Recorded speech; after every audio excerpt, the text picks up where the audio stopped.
এসেছে ভবে আর আমার একাই যেতে সঙ্গে কেউ যাবে না।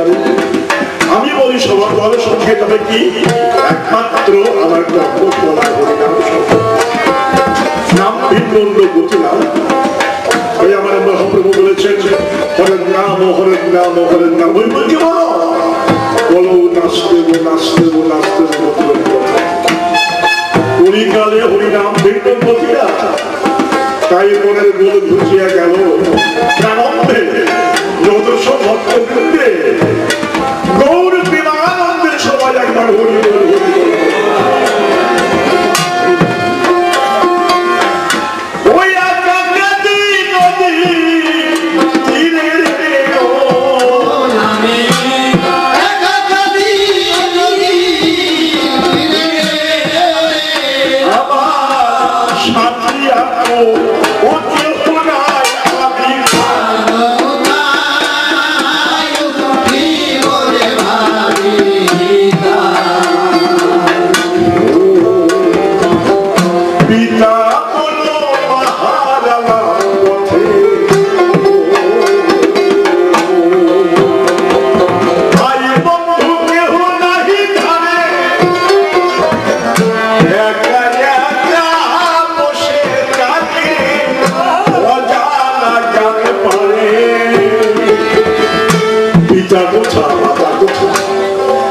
একবার ভেবে দেখেন জ্ঞানী সোজা আমারই মধ্যে পিতা মাতা বাইরে এই যে আমার পিতৃধন না করিয়া ভদ্র সাধন অকালে ফোয়ার জানেন যত জ্ঞানী দলে এই পিতৃধন প্রথমে ফলে জন্মের ছেলে শেষে কোলে উঠে বাবা বলে আসো বাবা মারা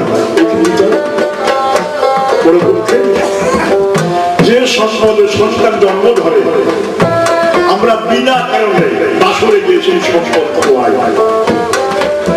তাই আমাদের কবি চূড়ামণি কবি রসমান তারক সঙ্গে বলেছে ওনা ভাই দেখা চেয়ে ভবের খেলা মায়ের চার ঘর বাহিরে কতটা যত্ন করে রেখেছে কারো করে সয়না মাথা হয় না তোর মাকে ধরা যত্ন যত যদি পিতৃ ধরে কিছু হতো তবে তো হয়ে যেত ঠাকুর সংসার যারা ওনা ভাই দেখা চেয়ে এই পিতা যখন পরে এই জীবন মধ্যে মা হারায় তারপরে শ্রদ্ধা প্রীতি জ্ঞান বিবেক বন্ধু বন্ধু হারা এ সব হারা ও পিতা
কে, কোথা হতে এসেছে, কোথায় যাবো, হারিয়ে গেছি, সত্যি হারিয়ে গেছি।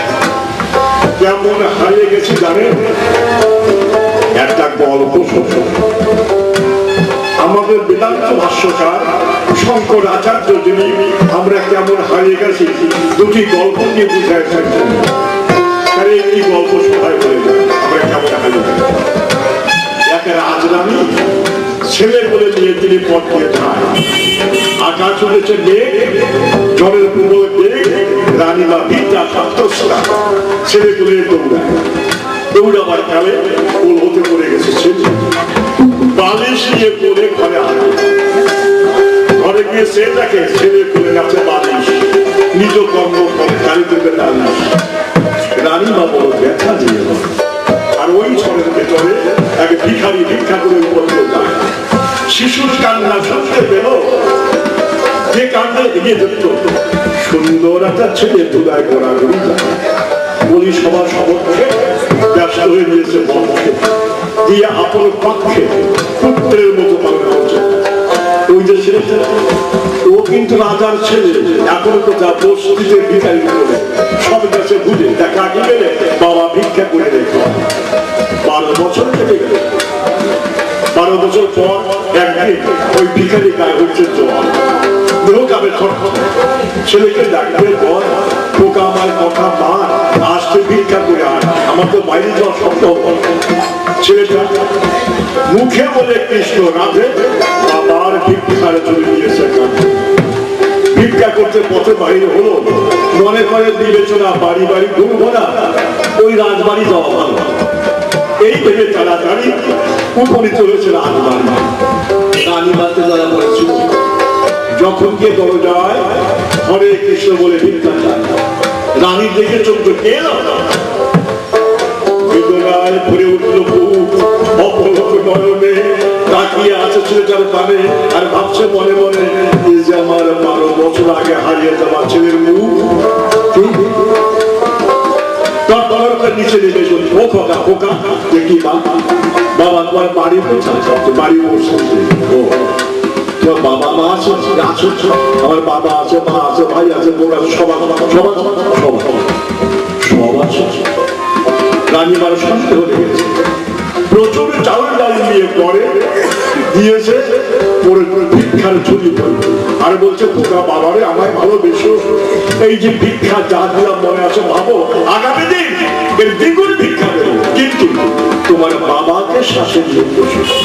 ছেলেটা নাচতে নাচতে বাড়ি গেল, বাবার কাছে বলেছে বাবা তোমার কাছে ওই যে রানীমা নাইটারি দিনের সীমা বড় ভয়াবহ, দেখেছো কত ভিক্ষা দিয়েছে। আর কি বলছে জানো, তোমার বাবাকে নিয়ে এসে বেশি ভিক্ষা দেবো, বাবা চলো।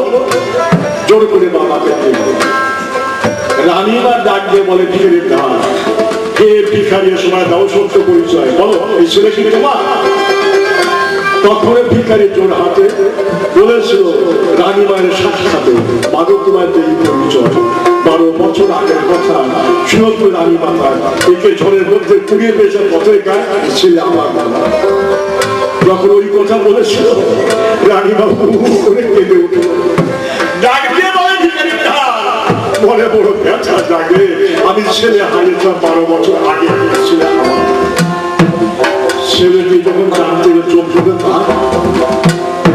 রাজার ছেলে হায় রে আমার বাবার বিশাল রাজ্য, আমি রাজপুত্র হয়ে বলি হীন কার্য ভিক্ষা করে খাই। তেমনি কথা নয় অসংগত, আমরা সবাই হারিয়ে যাওয়ার ছেলের মতো সেই যে বিশ্বপিতা ভগবান, আমরা তারই করে সন্তান, কি বলবো সবার কাছাকাছি ভুলে গিয়ে তারে আমরা সবাই হারিয়ে গেছি। কেউ বলতে পারে কোথাও পেলাম, কোথায় যাবো, কোথা এসেছি যে কোথা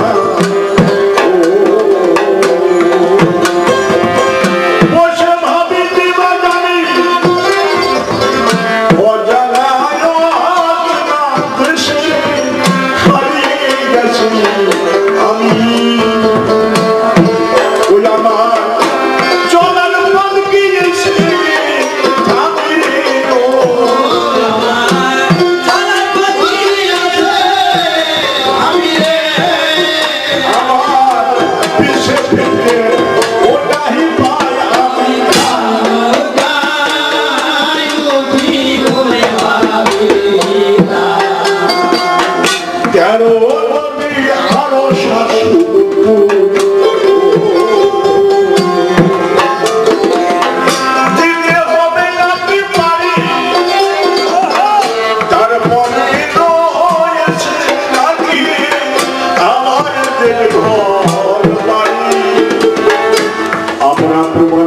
শরীর সাত সাগর 13 নদী। আমি এই নদী সাগর বাহিরে নয়, আমাদের দেহের মধ্যে। আমাদের দেহের মধ্যে নারী হয়েছে নদী আর সাত সাগর। সাত সাগর কি কি? লবণ, ইক্ষু, সুরা, এই দেহের মধ্যে আছে জীবন। আমাদের শাস্ত্র বলছে লবণে বেষ্টিত দেহে ইক্ষুঞ্চ মুখ মণ্ডলে সুরাচ জড়িত লিঙ্গে সরসরিকে নাচিকার করে দধিটি কণ্ঠ দেশে দুগ্ধ স্তম্ভমণ্ডলে জলপথ উপরে জৈব এতে সে সপ্ত সাগর। এই লবণ সাগর ছাড়া গায় প্রমাণ পাওয়া কি ভাবলাম? গ্রীষ্মকালে পথিক যখন পথে নামে ক্লান্তিতে দেহ ঘামে ঘামে না, ঘাম শুকালে ঝটঝট করে লবণ তৈরি করে লবণ ইক্ষুঞ্চ মা ছেলে মুখে চুপকে বড় বসে সুরাচরণের লিঙ্গে যাকে বলে অপাঙ্গ, যেখানে অনঙ্গের বিলম্ব। আমাদের হিন্দু শাস্ত্রে ওকে বলছেন সুরা সাগর। সুরা মানে মদ। এই মদের দেশে মদের দশায় মানুষ এই সাগরে নৌকা ডুবে পড়ে। আর নারীগুলি নদী বামনা শাস্ত্রী বেড়ে যায়। ইরা ভাগবতী গঙ্গা পিঙ্গলা নদী, এমনি করে নদী আর সাগর। তা সুরা সাগর কোথায়? ও শুধু পারে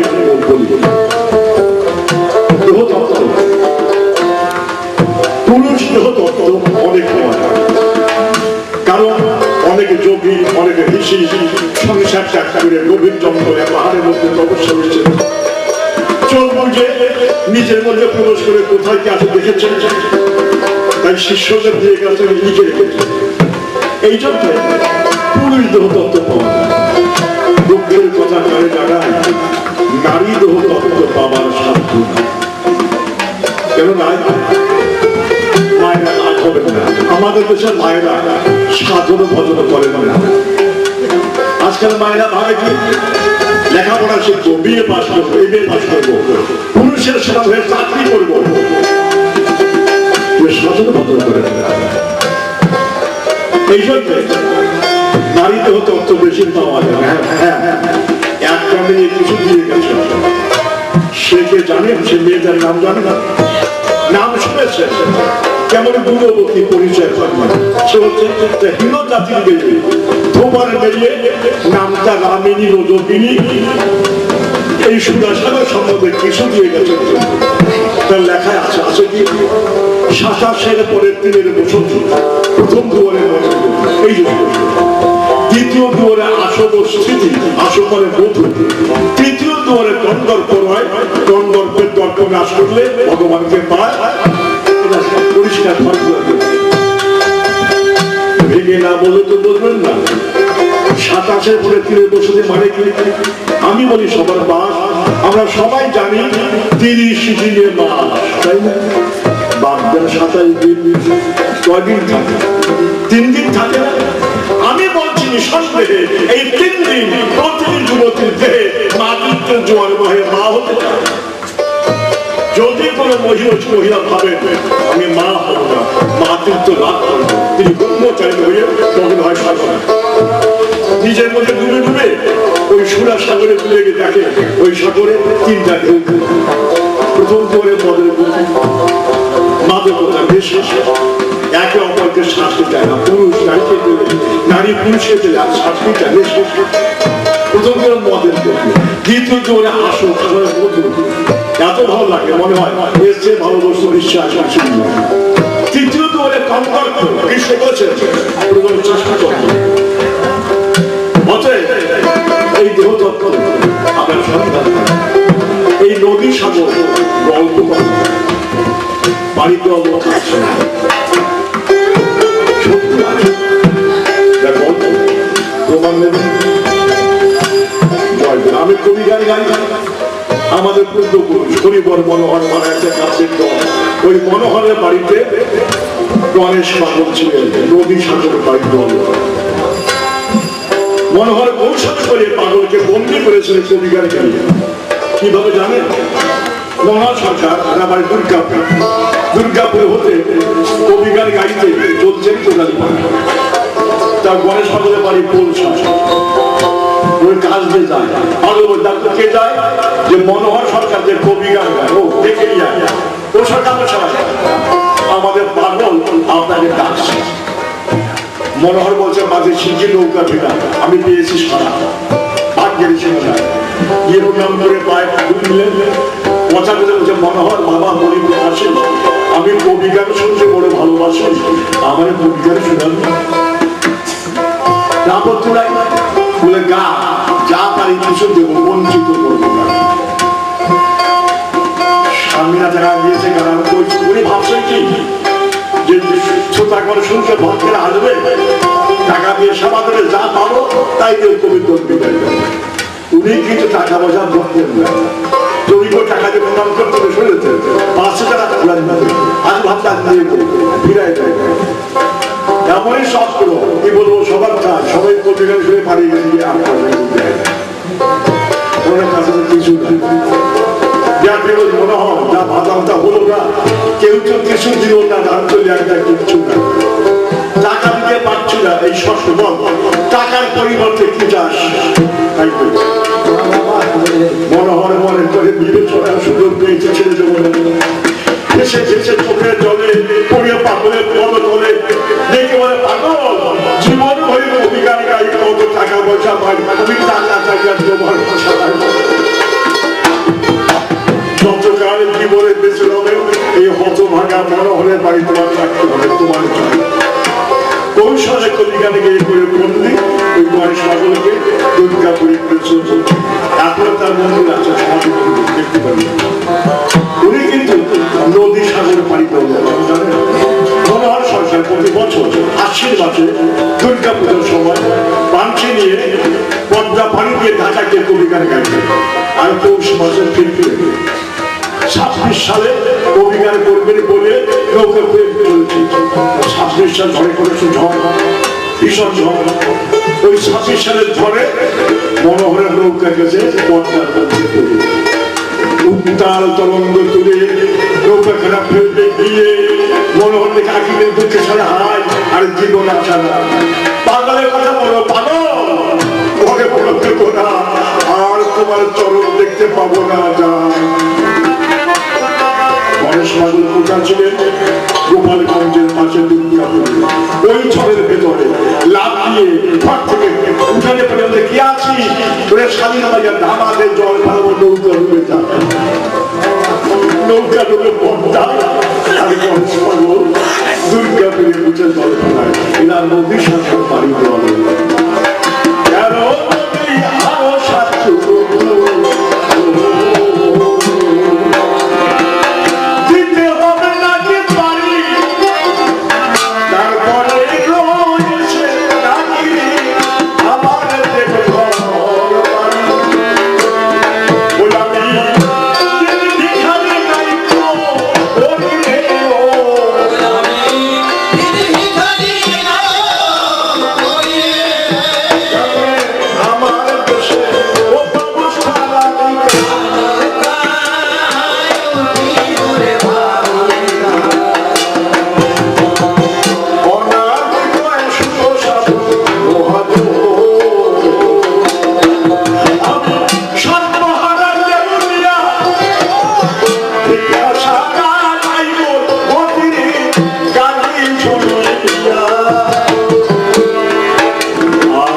সবাই দেখেছেন আমার চেহারা দেহে এলো বার্ধক্য মহিপুরদের মতো কর্মদক্ষ তার চেয়ে বড় দুঃখ আমি জীবন ভরে কবিগান গাইলাম শাস্ত্র কথা মুখে কইলাম গাধার মতো স্মৃতি কইলাম না করলাম ধর্ম জীবন আচরণ ভাবের দেশে কইলে বিচরণ আমি খেয়া খাতে